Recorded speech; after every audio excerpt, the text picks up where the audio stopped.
Every tree in the garden you may freely eat. Am I right or wrong? Say, but the tree of what? Of the knowledge That's right. of good and evil. What? Shall not eat. Don't digest it. In other words, don't be double-minded. See, because they tell you that something is good for you today, and then they come and they show you where it's bad for you. They produce a good argument against not smoking, and then they'll produce another argument telling you that you can. Yeah. But at any rate, what does he now say? It says, lest sinners think they can get off lightly. Unless people go to thinking they get off lightly, he's got to cover himself here. So now he got to come with another doctrine. He's got to admit, though, hell is not a physical place, though.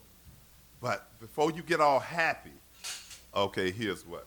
The pontiff said hell was for real, and rather than being inflicted by God, it was something sinners bring on themselves. Isn't that all we've been saying? Yeah. If you break the laws of God, You pay. what's going to happen to you? You have to pay. See, we don't care how cleverly he worded it. You follow what I'm saying? We got understanding now. This went by the average person that's reading this. But not us. Because why? Our God promised us discernment in these days and times. He said, and you shall know to discern who is doing good, who is doing evil, who is righteous, who is wicked, who is serving God, and who is not serving God. Am I right or wrong? Right. Read. Hell is not a punishment imposed externally by God, but the condition resulting from attitudes and actions. Your which behavior. People, Your behavior. which people adopt in this life, he said. More than a physical place, hell is the state of those who freely and definitively separate themselves from God, the source of all life and joy. The pontiff said in a weekly The source audience. of all what? Of all life and joy. Source of all life. And see how he wrestled, but God made him tell the truth. See, that's Satan's son there. So you got to know who he is, see. That's Satan's number one son there. He wrestled, but he finally had to just come out and say it. God is the source. You follow what I'm saying? And that's all we've been saying all along. 2,000 years. They have had this lie. They've established it in every country on the planet. They've sent the missionaries in first and then the soldiers in second, and Christianized and put everybody up under this lie about heaven and hell. But just a group of people who've came together in the knowledge of who they are, because prophecy is real. You're proving prophecy today. And because of you, the Pope had to make that statement. That there is no heaven and no hell. They've proved out the things that you're teaching right here in your weekly Shabbat services. Am I right or wrong? All right.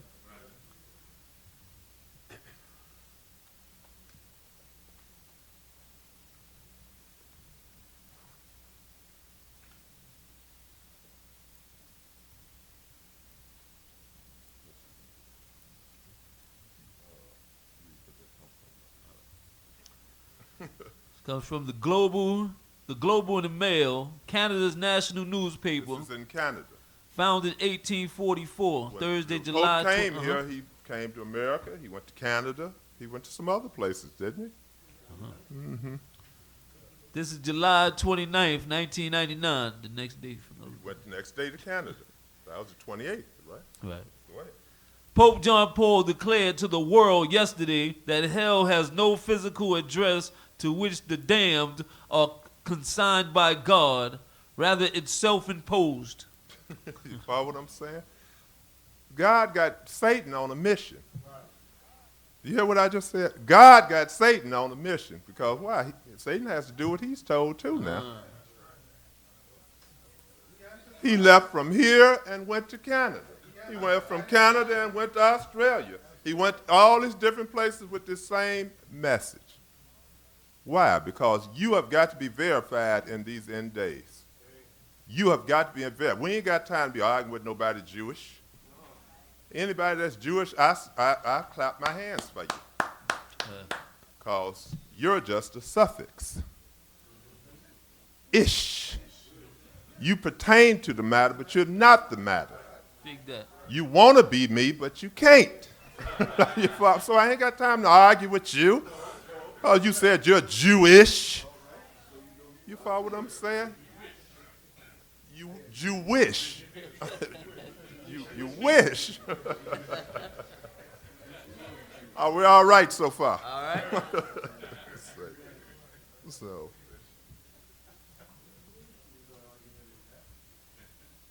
no, we don't have time to argue.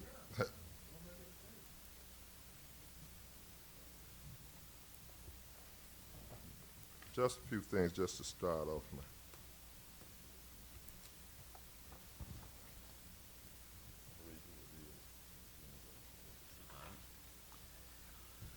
Sir Isaac Newton, 1962, 1727. English philosopher. Ain't nowhere in the world that said what he just read. He gonna make me. 1642. Forgive him. I think he went to Boys I High. would see who was listening. Jeff. Oh, okay. Oh, man. He used to Ebonics. Sir Isaac Newton, I'm saying it again. I want it to be 1642, 1727. English philosopher, mathematician, and scientist. That mean he wasn't no dummy, was he? This man has some knowledge. What does he say? About the time of the end of the world. About the time of the end of the European Gentile world. A body of men will be raised up at Jerusalem. Will be raised up at Jerusalem. Who will turn their attention to the prophecies. Who will turn their attention to the prophecies. And insist upon their literal interpretations in the midst of the much clamor and opposition. Much clamor and opposition. Okay. I just wanted the reader to read it first because we like to have the reader read something, then the speaker. That way you can get it 3 times, and then you hear it again in your head. It says, about the times of the end of the world. We're not talking about this physical world. See, they have no power. They tell you about they have enough bombs to blow the earth in.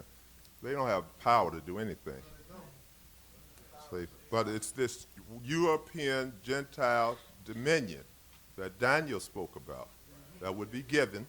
It had to come about because why? You had to be punished. You were hard-headed. You were hard-headed as children, and God used people to punish you so that everything stays real. Israel is real. Reality. See, a body of men will be raised up at Jerusalem who will turn their attention to the prophecies. So we began to turn our hearts and our minds to Jerusalem. And we began to look to the old path that our forefathers left for us. And we began to examine the books of the prophets. We've thrown off their doctrine. We've stopped listening to their teachers. And we've established teachers of our own. And we found that the prophecy is real and that the Torah is real. And we're looking to that amidst much clamor. What does clamor mean? Arguments. People upbraiding you, saying that what you're saying is not so. Now, if you think that you're going through something today, think of what it was like in the 60s, the 70s. Clamor and opposition. Every time you tell somebody the Shabbat is on the 7th day, somebody can show you that it's on the first day. Every time you try and show people that Easter has nothing to do with God and that they should be keeping the Passover, they got their scholars to show you where it doesn't. Every time you go and try and show them about Shavuot, every time you try and show them that even that they have the day of the trumpets wrong. You follow what I'm saying? You got Jewish as well as Christian scholars trying to show. You follow what I'm saying? Opposition. Ain't nobody going to agree. They're not going to lay down for you. As Prince Yaacov said a little while ago, you think because you came and said, oh, I'm the children of Israel, they're going to just lay down and give this back to you. No way. You're going to fight every day of your life for what you had. Because why? You didn't appreciate it when you had it. So why should God give it back to you all easily? You got work to do. You got a job to do. You got to earn it. You can't just give lip service this time around to this God. When you do, you're going to have to let him know, don't do nothing for me until I prove myself to you. See, that's the type of prayers and promises we have got to begin to make.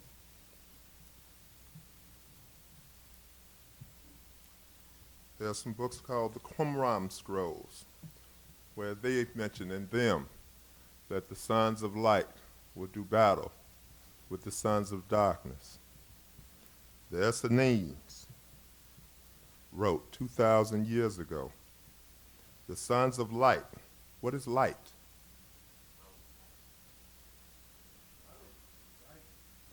You shall know the truth, and the truth is the light. What? All right, so the sons of truth, everybody else is the sons of deception. See, we got to understand, it's only two things. You're either serving Yah or you're serving Satan. I don't care what name he calls himself, it all falls up under the adversary. All right, that's right. Opposition. If you're not serving Yah, Yisrael, the Yah of Israel, you're serving Satan. I don't care how nice you are. I don't care how much good intentions you have. You probably are a nice person, misguided as you are. But if you're not serving Yah, Yisrael, now I know that's some hard things to say. But it's some hard things that need to be said. And guess what? Only the ones that are qualified to say the things are going to say it, because everybody else is going to find a way to make a deal. Everybody else not going to say the things they need to be said. So this is how Yah will know his children, because you're going to say the things that God wants you to say, even if it offends your mother. You're going to say the things that God wants you to say if it offends your mate, your children, your best friend. One of the best ways to find out if it's your friend is stop playing and go on and say the things that need to be said to them. Right. Yeah. But it say they shall do battle with the sons of darkness with a show of God-like force amidst much uproar and turmoil. But it says they shall make the truth shine forth, bringing doom to the sons of darkness. Esau's demise is Jacob's rise. The rise of Jacob is the fall of Esau. If we don't come into being and go into the proper realms of what that we have to go into, we're never going to get this off of us. So therefore, you find yourselves, even though you're no longer in captivity, speaking as if you're still a captive, as an Israelite. See, as an Israelite, you can't use that anymore. Once you came into this realm that you're into, you did just what your forefather Jacob did at the ford of Jabbok. He wrestled with his conscience. He wrestled with his conscience. Before that, he was a what? A supplanter. That's right. Con man. You don't want to see it because that was your dad. He was mine too. He was a con man. He was slick. He was all those things. And they had caused him to do what? Have to leave his home for 20 years. His mother died.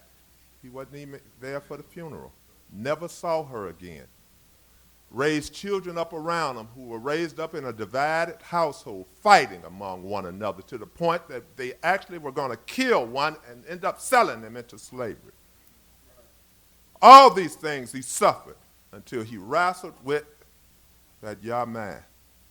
And after that, he was changed, and his name became what? Yisrael. He then became a prince, Yeshada, and he shall have power with Yah.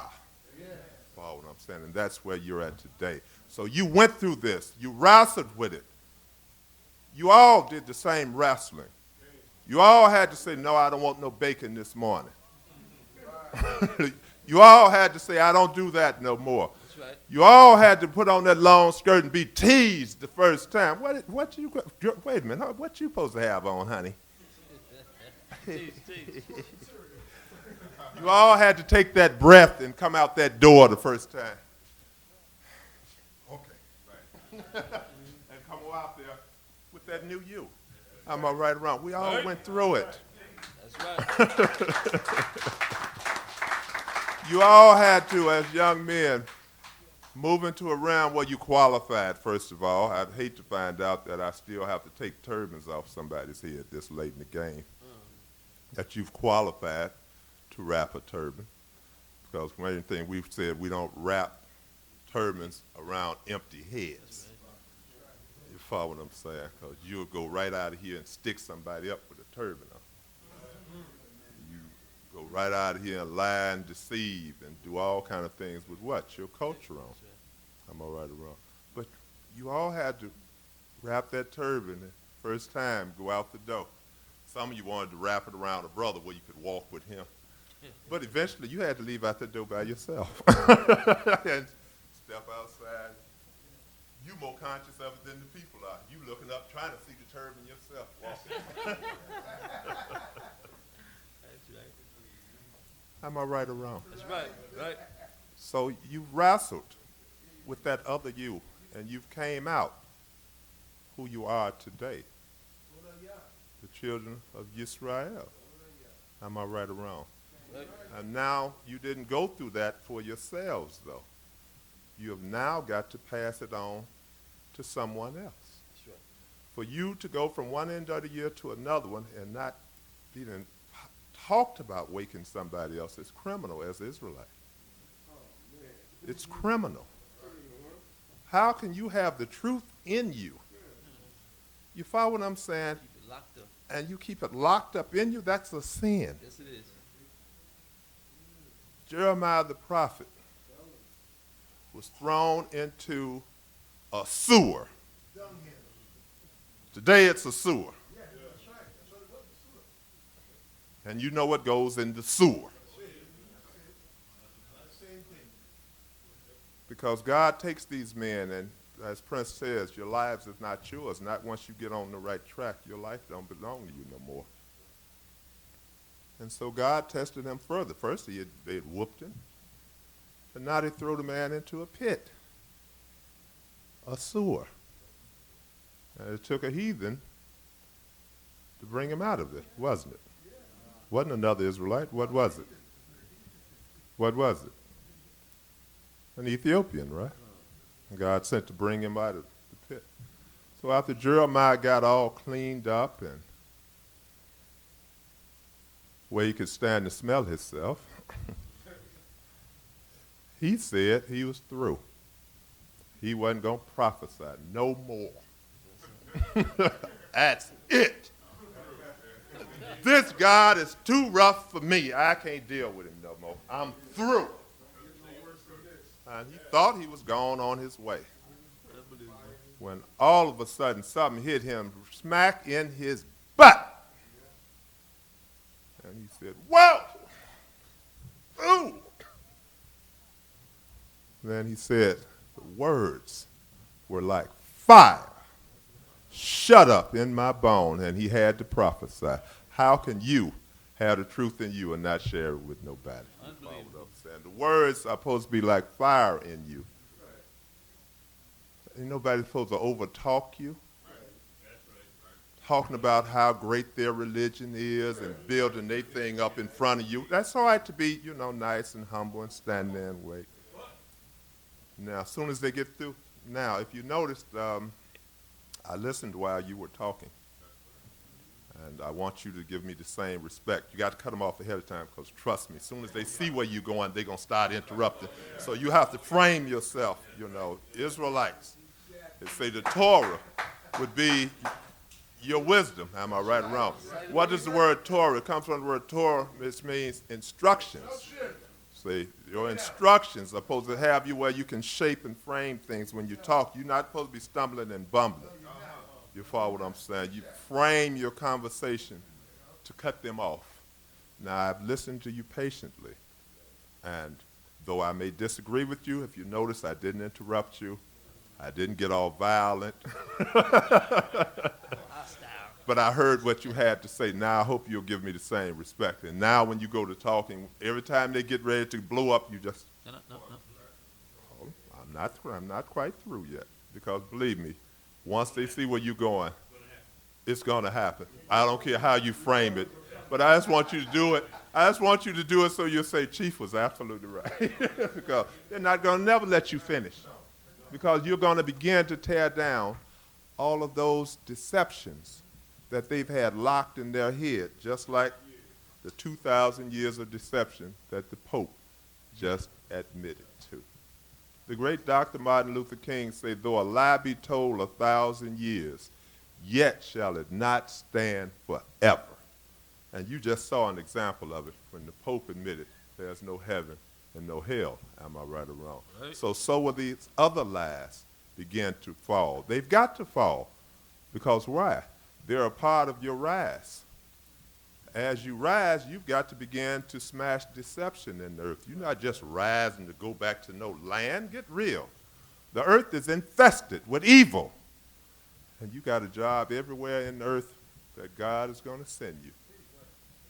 The whole earth has to be brought back to the dominion of God. We got to go back and outdo what our forefathers did. We got to go back to the Genesis. Because there we had, the first rule was broken, obedience. We got to go back and show that we can obey. Am I right or wrong? Right. That's why the most important word in Hebrew is Shema. Am I right or wrong? The ability to be able to hear. About a month, just over a month ago, I heard one of the greatest dissertations in 5 minutes on an organ in the body by Rabbi Ben-Ami. And he asked the group there in Philadelphia, d.c.b, what was the most important organ in the body? Which one would you say? Well, you were there, so I don't know if you weren't there for the service, but you were there. You may have still heard some, so I got to leave you alone. What do you think the most important organ is?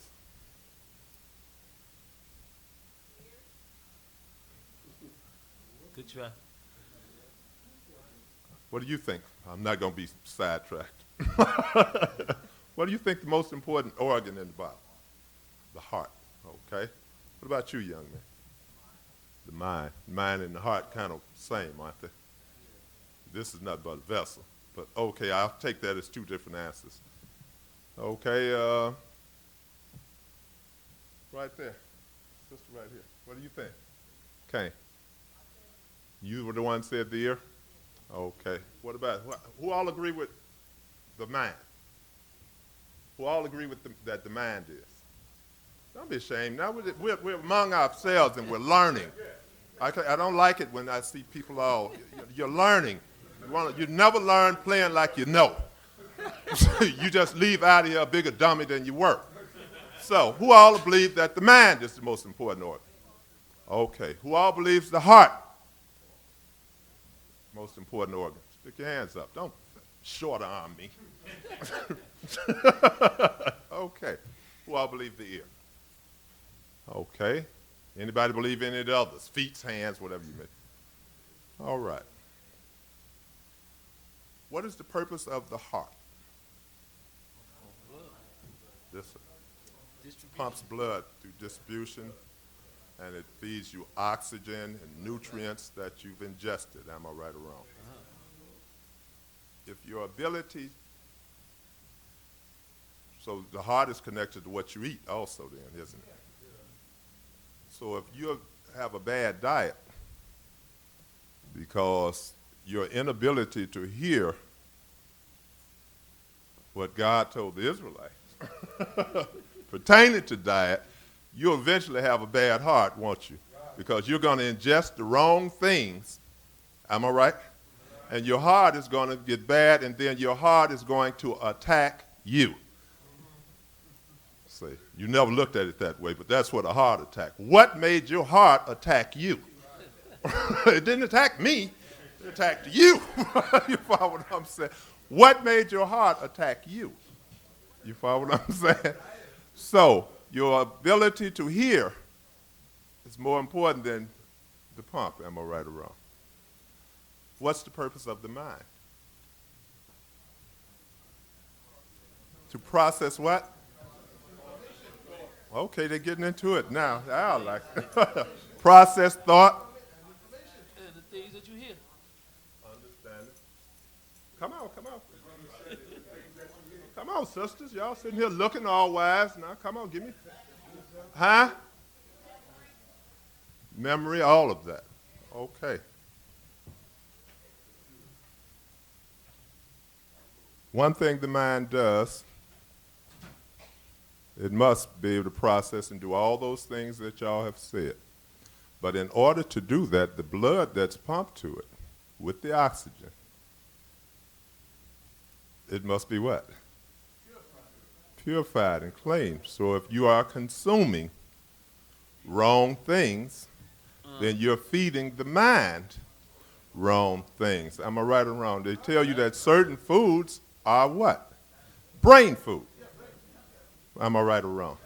So therefore, if your ability to hear what you should be eating to feed your body, that transfers it to the blood, that pumps it through the heart, that sends it to the brain for it to process it. Eventually, your mind becomes feeble, and then you get these new diseases that Moses told you about that will come up. What's one of them they call it? Alzheimer's. What's the other one? Parkinson. None of this is in Deuteronomy now. So these are the new diseases that Moses told you about, right? And who are they on? Who leads us? Who leads in all these diseases? The African American, or what we like to call the Israelite who does not know. So it's their ability to hear truth. Am I right or wrong? You have to have the ability to hear truth to be able to process truth. And if you're not being fed the truth, that's why Moses said, man shall not live by what? But by what? I love this. I'm with my people. Can't, bang. Your eyes will go bad too. You keep eating the wrong food. So bad to say diabetes in children and adolescents are even on the rise. Because what? Diabetes is bad diet. Everything, whether you want to believe it or not, is connected to your diet. But you must have the ability to be able to hear.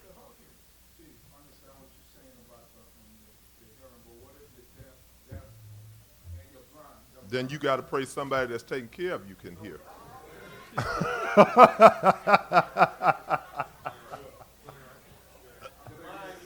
The mind hears because you hear your thoughts in your head. All I'm saying is the reason that the most important command was Shema is for a reason. If you don't hear the words of the Lord, you follow what I'm saying? Your instructions. You ain't gonna have a brain. You got plenty of people out here hearing things all day long. And they process what they hear. It is applied knowledge. The knowledge that you have applied, the knowledge of what you have been fed, determines where you're at today and the condition of where that you're in. Some type of knowledge you've applied. Our people, from the fool on the corner with his hat backwards, to the fool that's walking every 2 steps pulling his pants up, to the sister with a T-shirt on that thinks she has a dress on. You follow what I'm saying? To the educated fool, to the know-it-all fool in the penitentiary. It is an applied knowledge. It is a knowledge that they have been given, that they have applied in their lives, that have led them to where they're at. Some of them have became so wise, they became otherwise. You know what I'm saying? But it's still a knowledge that was given you, and you applied it, and you ended up where you're at today. Am I right or wrong? The knowledge we're bringing today is to free you so you can free your people. You follow what I'm saying? So there's nothing wrong with the little question because that's showing your mind is at work. You're going to try and find a way around it and whatnot. But you can't get around this ear because if you don't hear the instructions of God, everything in your whole body is going to break down. You got Israelites who came into this way of life and they stopped listening. They back out in the street. And you look at them, they look 30 years older than you. Because why? Their body is breaking down at a more rapid pace. You can't hear truth and then walk away from it. Am I right or wrong? Okay then. So the same thing applies to a people and it applies to its leadership. In this society, they try and make us think we have leadership. Every year they give out Ebony's annual 100 most influential black men in America to make you think that you really have some black leadership. But they have an inability to hear, so we have to ask the question, what are they influencing as the 100 most influential black men in America?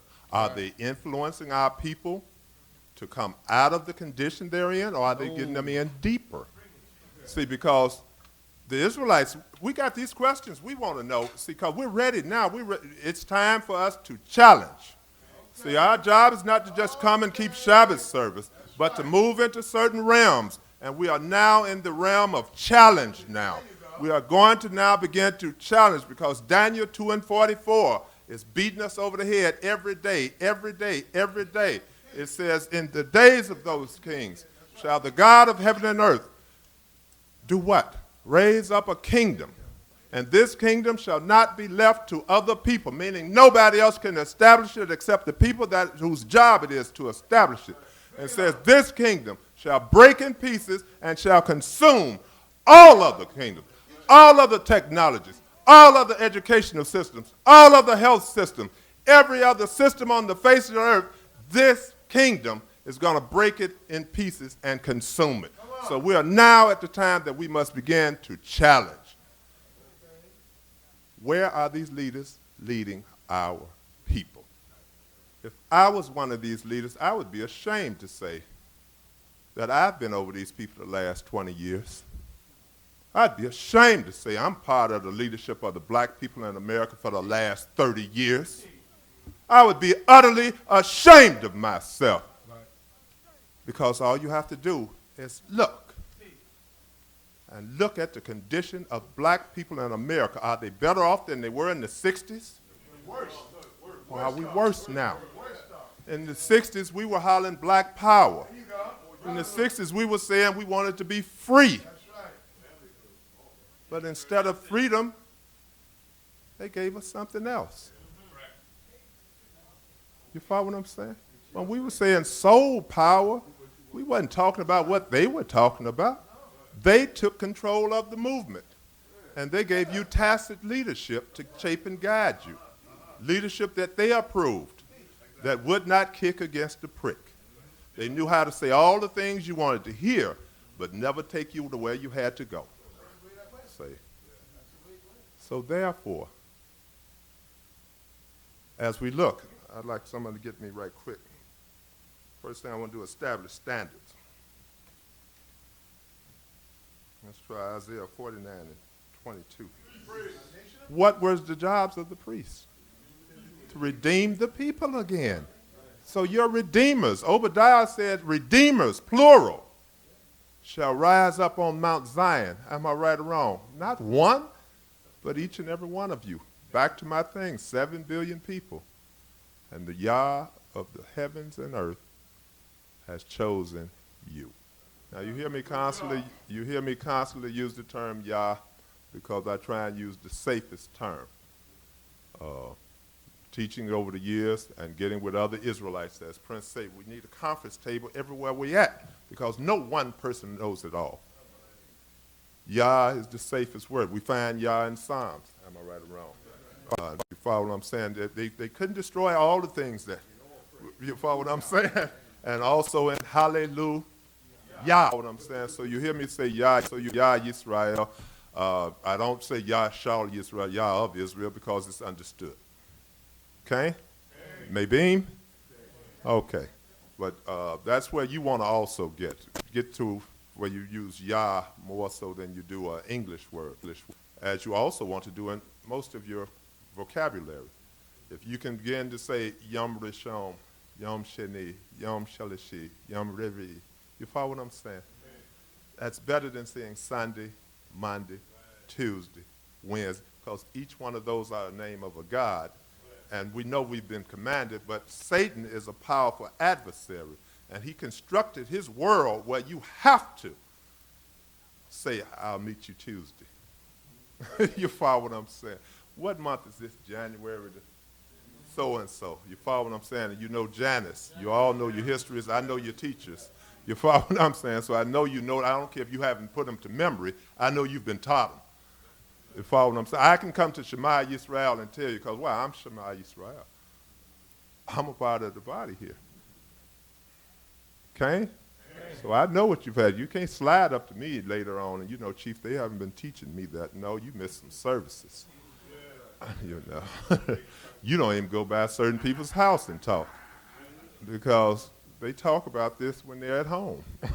Am I right or wrong? Right. See, so please don't try it. You know, I used to be real rough. I'm not as rough anymore, but I'm rough on anybody trying to slide up on me and, you know, try and make me think anything against Shema Yisrael. So, letting you know, responsibility there then, isn't it? Falls on our shoulders, then it falls where? On your shoulders. It is imprinted upon you to go out here and to begin to teach others who you are. You've got to teach others about your diet. Now, we know we're in the midst of things where some disagree on what you should eat and what you shouldn't eat and whatnot. I'm just telling you about me. I'm not telling you to go home today and telling you out your cabinet. I'm moving to a vegan diet.